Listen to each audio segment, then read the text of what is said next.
Once again, I want to just say welcome this morning. It's so good to be with you. For those of you viewing online, welcome. If you're a first-time guest, a special welcome to you. And if you're not a first-time guest, a special welcome to you as well. I want to begin this morning with a story.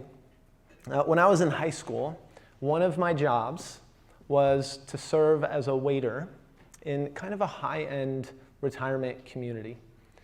And being, if I was a waiter in a restaurant, some of you may be or have served as a waiter in a restaurant, the customers are transient, unless you have, your occasional regulars. But in a retirement community, you have the same folks there, and you get to know them over time. And so there were two residents in particular that come to mind when I think of my time here at this retirement community called Merrill Gardens. The first resident was named Georgia. Georgia was the kind of resident for whom you did not want to get her order wrong. Because if you did, she would let you hear about it, and the volume would get turned up. And it was because of fear you did not want to get her order wrong. And I don't know, and I didn't know much about her life, but I assume she had lived one because she wasn't a pleasant person to be around. I don't know how else to put it. But there was this other resident that comes to mind as well when I think back on this time, named Sarah. And Sarah, quite simply, was a gem. Sarah was amazing. I can't think of a time when I spoke with her when she did not have a smile on her face. And the thing about Sarah that you just knew, as me and all the other teenagers who worked there, all the other high schoolers, is Sarah delighted in you. That as you served her, as you brought her food and her drinks, she found a special joy just in talking with you. And you also, like Georgia, did not want to get her order wrong, but it was for completely different reasons. It wasn't out of fear, it was out of love. And this season of life for me, serving in this community, taught me a profound lesson. And it was this: we are all in the process of becoming someone. Whoever you are, whatever your story, every single one of us is in the process of becoming a particular kind of person. If you plot the trajectory of your life out 5, 10, 15 years, who will you be? Will you be the kind of person who looks increasingly more like Jesus, someone whose life is characterized by love and joy and peace, or not? We are all in the process of becoming a particular kind of person. And the question I want to ask this morning is this: who do you want to become? What kind of person do you want to become? We right now are in week 3 of a 4-week series called Follow Me. And it's a teaching series we've been in now, like I said, for a few weeks. And the hope with this series is not simply that this would be another teaching series alongside others, but is that this would be foundational for us as a community. What we're hoping to do in this time is to lay a foundation to answer the question, what do we mean when we call ourselves followers of Jesus? What does it mean to be a disciple? What does it mean to be an apprentice under our rabbi, Jesus? This is what we're talking about. And as we've discussed, if you've been around or tuned in the past few weeks, we've talked about how discipleship in the ancient world, to be a disciple or an apprentice under a rabbi, involved reordering your life around 3 basic goals. 1, be with your rabbi. 2, become like your rabbi. And 3, do as your rabbi did. And therefore, to follow Jesus as our rabbi, and more than rabbi, but as Lord and Savior, but not less than rabbi, to follow Jesus is to reorganize, to reorder our lives around 3 goals. To be with Jesus, to learn from Jesus how to live a with God life. Secondly, to become like Jesus. And third, to do as Jesus did. And this morning, we are exploring what it means to become like Jesus. In the Gospel of Luke, chapter 6, verses 39 and 40, we find these words. Luke tells us this. He says that he, that is Jesus, also told them this parable. Can the blind lead the blind? Will they not both fall into a pit?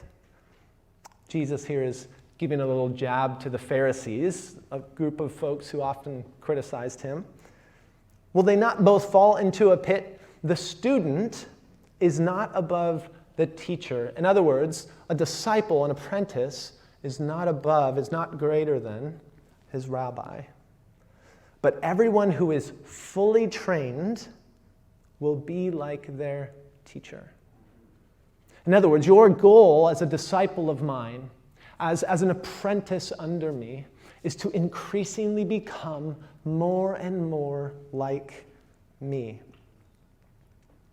Now, it's worth mentioning that the idea of making a goal in your life to become more and more like someone else kind of goes against the grain of our culture.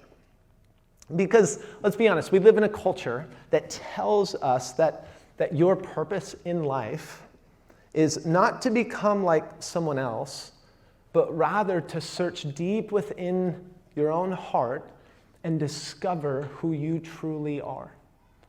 And then once you've done that, then to express it to the world, despite all of the naysayers. The mantras of our culture, we all know what they are. They're things like you, be true to yourself, follow your heart, find yourself. Like we hear this stuff all over the place. And in fact, it's so common, sociologists and philosophers have a fancy word, a phrase, to describe this way of thinking. It's called expressive individualism. And we find it all over the place. I mean, Disney, especially the latest Disney movies, and now don't get me wrong, I love me some Frozen, okay? So don't misunderstand this. I can sing, not sing, I can recite the lyrics to Frozen 2 in English and Danish, as well as the best of them, okay? Don't misunderstand me. But it's true, though.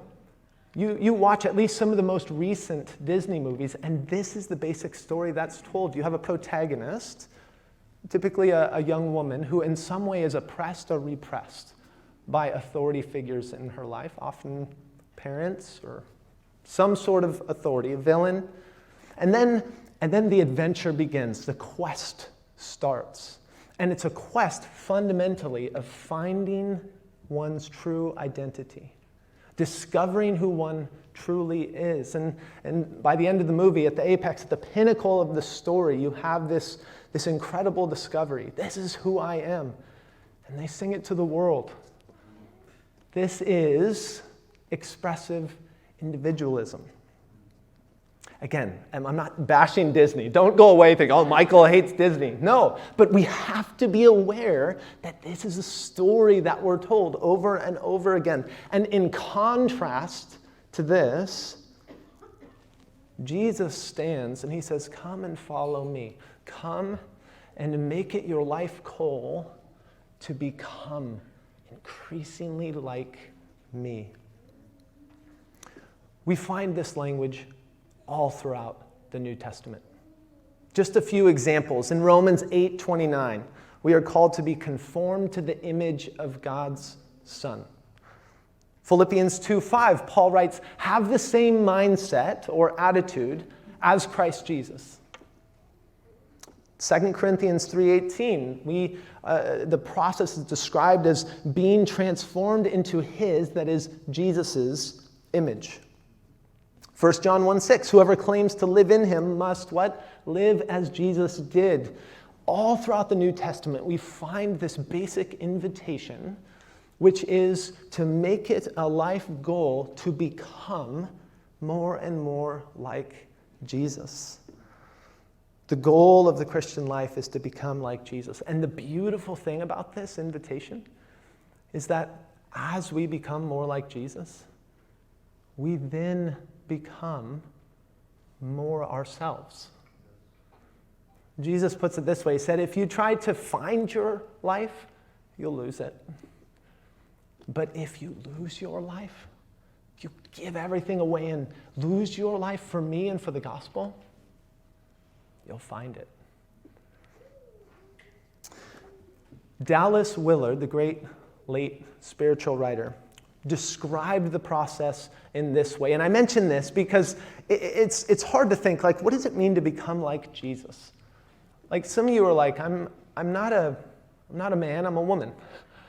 What does it mean to become like Jesus?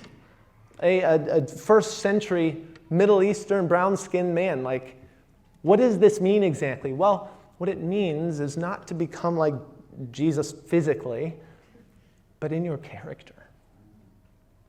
Dallas Willard described the process this way. He said, spiritual formation in the Christian tradition is a process of increasingly being possessed and permeated by the character traits of Jesus as we walk in the easy yoke of discipleship with Jesus, our teacher. This is Jesus' invitation, to come and to follow him and to submit ourselves to a lifelong process of being transformed into his image, of becoming more and more like him. But before we talk about how we become more like Jesus, we have to begin with a more fundamental question. And that is, how do we as human beings become anyone? Like, how do we change? What are those factors, those forces in our life that actually influence who it is that we are becoming? And the big idea I want to share this morning is this, and that is that spiritual formation is not a Christian thing. It's a human thing. You are being formed into a particular kind of person, whether or not you realize it. And so, what are those factors shaping us in life? And what I'd like to do now is introduce a couple different paradigms or frameworks that will help us understand how we are formed as human beings. And this will be largely introductory. This will be a survey. Again, this is a unique series where we're introducing big ideas. And most likely at some point in the future, we will have sermons, even series, that expand upon these ideas. But at the very least, what I'd like to show you is this first paradigm that we're going to call unintentional spiritual formation. This is how we become the people we become. And so what I'd like to do is briefly walk through how this works, and then come to how then do we become more like Jesus. First, we are shaped by the stories we believe. And I'm going to give some examples of this a bit later, but for now, we have to understand that we as human beings are storied creatures. At a deep level, we are all looking for answers to the deepest questions in life. Questions like, who am I? What is the meaning and purpose of life? Where do I belong? How do I make sense of this painful life experience? The way that we answer these questions as human beings is through stories. Every culture, every civilization throughout history has produced stories that its people tell and retell that help us make sense of our experience. We are storied creatures. Why does the Bible begin with "in the beginning"? Because it's a story. And the stories we believe will deeply shape our lives. We're going to come back to this. Second, we are shaped by our habits. By the things that we do that we don't even think about. The things that we do that we just do on autopilot. And it's the idea here is that that it's not only that our habits determine what we do, it's that our habits actually determine what we love. Coffee is a great example for me. I grew up in Washington State near the Seattle area, the self-professed, you can argue with it, the self-professed coffee capital of the country. Starbucks is there. We have an espresso stand on every corner, and that's actually not much of an exaggeration. My sister worked in one of these espresso stands and has for over like 20 years. Coffee's a big thing in the Pacific Northwest. I've never loved coffee, and that's a kind way of putting it. It smells great, but I never enjoyed coffee. My parents didn't drink coffee growing up. I enjoy liquid candy bars, right? You put a bunch of stuff in there, but I never liked coffee. But then, two things happened. Well, three things. One, I married a Dane, but we'll come back to that. But two things happened. One, I got a job at Starbucks. And I mean, I'm not going to say I lied in the interview, but they didn't know that I didn't like coffee. But I got a job at Starbucks and became surrounded by coffee and began to drink coffee. But the second thing, though, was that I moved in with my in-laws. For about a year and a half, my family, we lived with my in-laws, who are, again, Danish. And in Denmark, they don't drink coffee. They have an IV hooked up, and they inject it into their veins intravenously. It's amazing. They love them some coffee, and they have set times of day where they partake together, called kaffe og kage. It's Danish for coffee and cake. And they sit around and they drink coffee and they eat cake, and it's actually a very communal culture. It's beautiful. But when we lived with my in-laws, every evening, once the kids went down, my wife and I sat down with my in-laws, and we drank coffee every single night. And because there was always something sweet with it, I'm like, oh, of course, yeah, give me this. And I developed a habit. I developed a habit every day of drinking coffee. And I drank it more and more and more. And it got to the point where even just recently, earlier this year, at one point I said something to Sina like, man, coffee sounds so good right now. And Sina looked at me, she's like, who are you? And the answer is, I have become someone who now loves coffee. Why? Habit. And caffeine probably played a little bit of a role, but habit. The things that we do not only shape what we do, but what we love.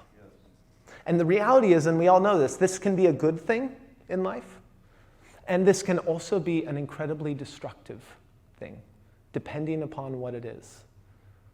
I remember a conversation I had with a young man years ago who described to me the very first time he ever viewed a pornographic image.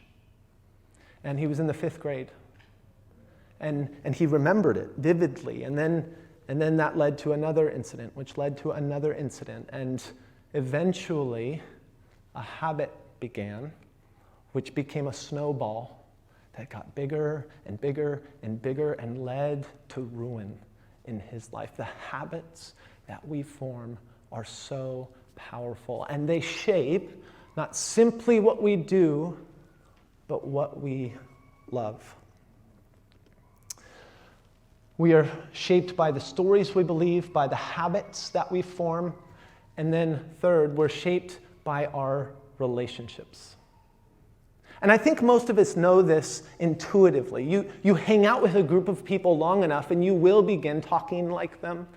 You'll begin maybe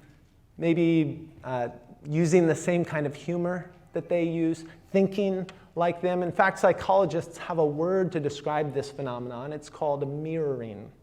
We mirror those with whom we share space. And this tendency that we have, that's hardwired into us as human beings, begins in infancy. It's actually beautiful. If you have a small child, right, and a baby, and what happens when a parent looks at a baby and smiles? The baby smiles. What happens when a parent puts a scowl on his or her face. The baby puts a scowl. When you have a toddler sitting at a table, seeing everyone using these utensils, what does the toddler do? I want to use this too. That's how we learn, right? And the more and more I think and study and just even reflect on my own life, the more convinced I am that the most powerful relationships in our lives are our family of origin. We are so deeply shaped by our family of origin. This is why when you grow up and either get a roommate or really a close friend or a spouse, you begin to realize, oh, you navigate life differently than I do.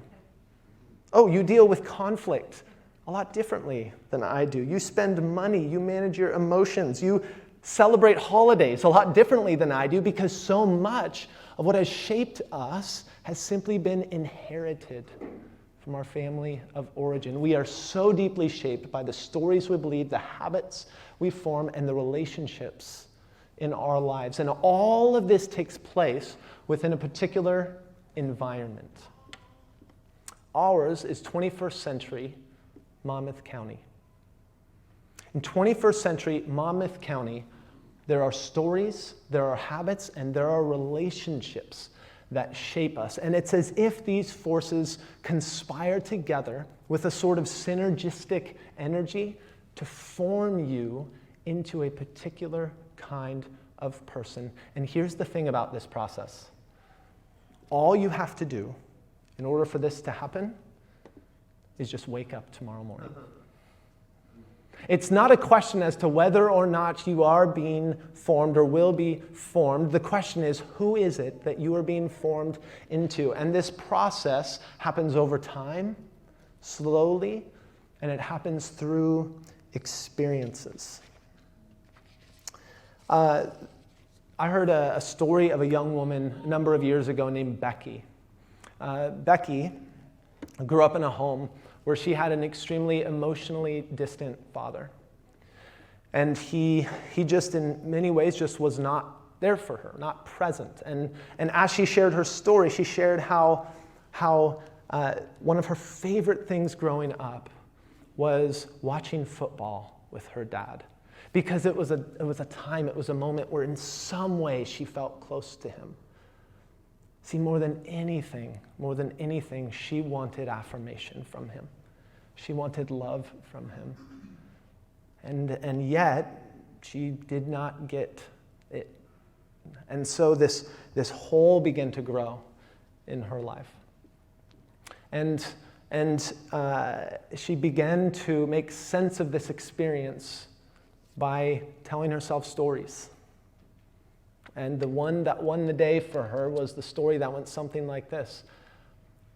I must be unlovable. I must be not worthy of love. And therefore, in order to fill this hole, this gap, I need to look elsewhere. And as she became a teenager, she quickly realized that she could, in fact, get the attention of men and get something that she thought was love if she dressed in a certain way, if she engaged with men in a certain way. And so she developed these habits of living, these habits of relating to others, which then led toward relationships ultimately that were toxic, that were unhealthy, that were destructive, which then reinforced these stories that she told in her head over and over and over again, which perpetuated these habits, which led her into relationship after relationship. Do you see how these things shape us? And the question is, what stories are you believing? What habits do you have in your life that are shaping you? Not just what you're doing, but what you love. What are the relationships in your life that are influencing you? All you have to do is wake up tomorrow morning for this to happen. Unintentional spiritual formation. And yet the invitation of Jesus is to come and follow me. To make as your goal this incredible response to this invitation to become like Jesus. How do we do that? How do we become like Jesus? Well, by recognizing how we are formed and by beginning to be intentional. And so next slide, yes. So what we do is a few things, and I'm just going to walk through this briefly. We are formed into the image of Jesus through teaching. Now, we all day long are receiving information, right? On our phones, everywhere. There's a constant input. But good teaching, and this comes in the form of whether it be a Sunday morning in a worship service, it could be listening to a podcast, it could be reading a book. Good teaching presents the gospel, the good news of Jesus, the good news of God's grace. It tells the story of the Bible of a God who loves us so much he was willing to go to the greatest lengths to rescue and renew a world that he loves.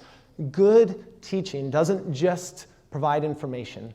It gets into your mind and it subverts the stories and the lies that we've been told. And this is exactly what Jesus did.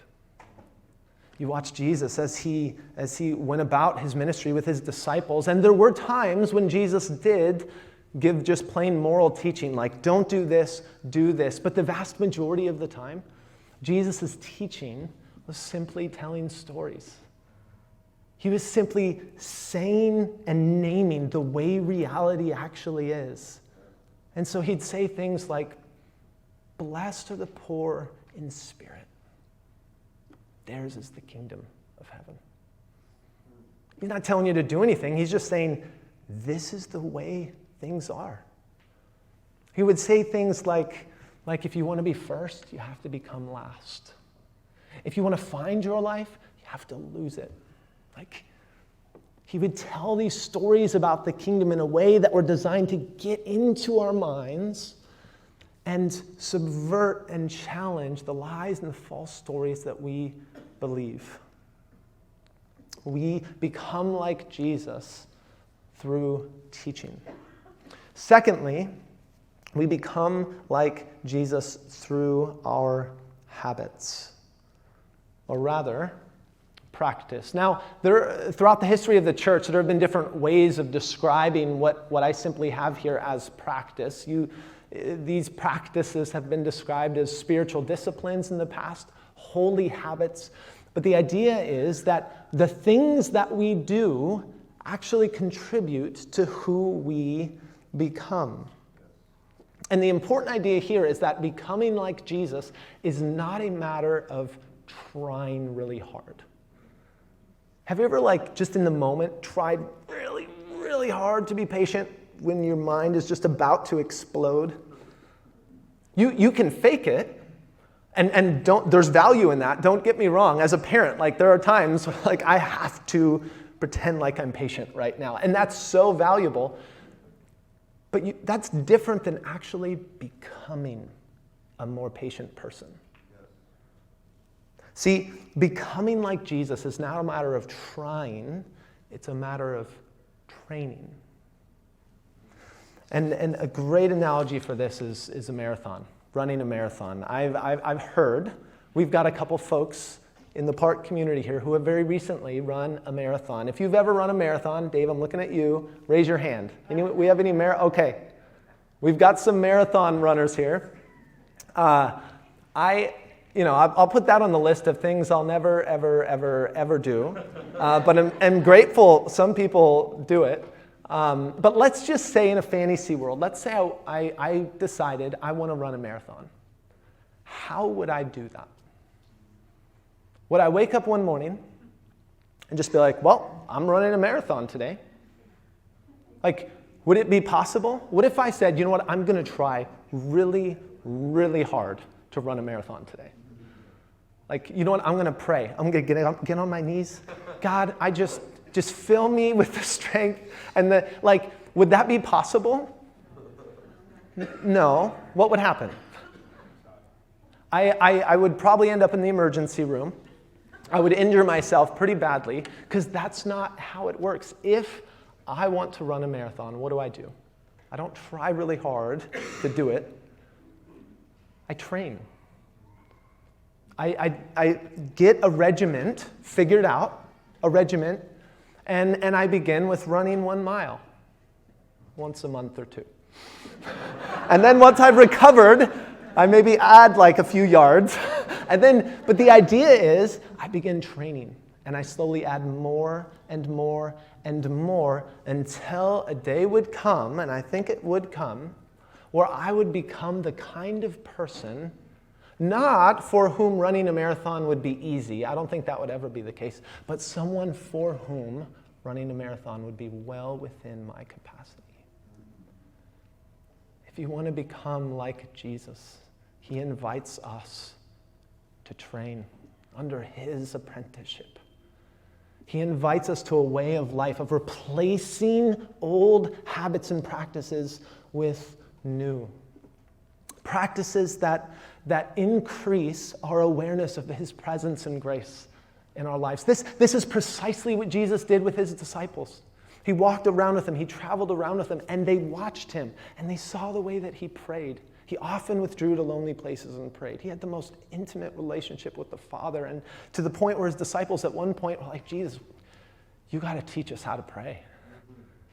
Teach us. And he's like, all right, well, do it this way, right? And they practiced prayer, and they watched him, and they tried it. And at one point he said, okay, you all have been watching me serve people, heal people, cast out demons. All that. Now you go, and you practice, and you come back, and we're going to talk about it. Right? We are so deeply shaped by our practices. Following Jesus means embracing a way of life. It's not a way of perfection. And it's not about trying really hard. Oh, let me forgive. Let me be a more forgiving person. No. It's about training under the gracious apprenticeship of our Rabbi, Jesus. And then, finally, we are shaped through teaching, practice, and through community, Christian community. And when you immerse yourself into a community of other Jesus followers, this shapes us because two things happen: exposure and encouragement. First, the uncomfortable part, exposure. When you get into close relationship with people, you begin to see things that basically are in your blind spot. This happens in any relationships, like marriage, for example. I like to describe marriage. You know funhouse mirrors? Like you go and some are like wavy, some you look and you're super tall, some you're super short. Mirror is like I guess you'd say a not funhouse mirror, where you look in the mirror and what you see are all of those ugly bits of yourself that you'd very much prefer not to see. There's a lot more to marriage than that. Marriage is great. But that's one of the things that happens when you're in close relationship, is you begin to see all of those things in yourself that you'd prefer not to. And when we embrace and immerse ourselves in a Christian community, you begin to see things about yourself that you otherwise on your own could not. And this is why it's hard. This is why it's easier just to show up on Sundays, not engage in relationships, because it takes vulnerability to actually be in a community and to become more like Jesus. So we are exposed, but then we're also encouraged. We're encouraged because everyone else in the community recognizes that we are all sinners saved by grace, following our rabbi, learning to follow Jesus together. And so we are shaped through teaching, practice, community, and whatever environment we find ourselves in, what we find is that the Spirit of grace permeates and operates within all of this. And that this happens over time, and oftentimes through painful experiences. This is how we become more like Jesus. So back to Becky. So Becky, by this point in time in her life, was an adult. She had found herself in one toxic relationship after another. The stories that she'd told herself over and over again just perpetuated. The habits that she had formed were there. But then something happened. She heard the gospel. She heard the good news of a God who was like a loving father, who rather than staying distant and far away, actually came close, came near, and said, you, Becky, I want you in my family because I created you to be my beloved daughter.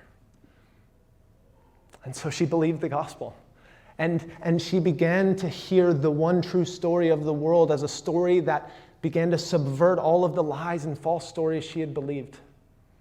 And as a result, she began to learn a new way of life, new practices, new habits, new ways of navigating life.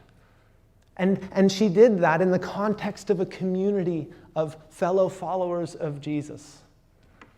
And it was through this that she, not overnight, but she became a radically different person. Jesus' invitation to every single one of us, to you, whatever your story, is come and follow me.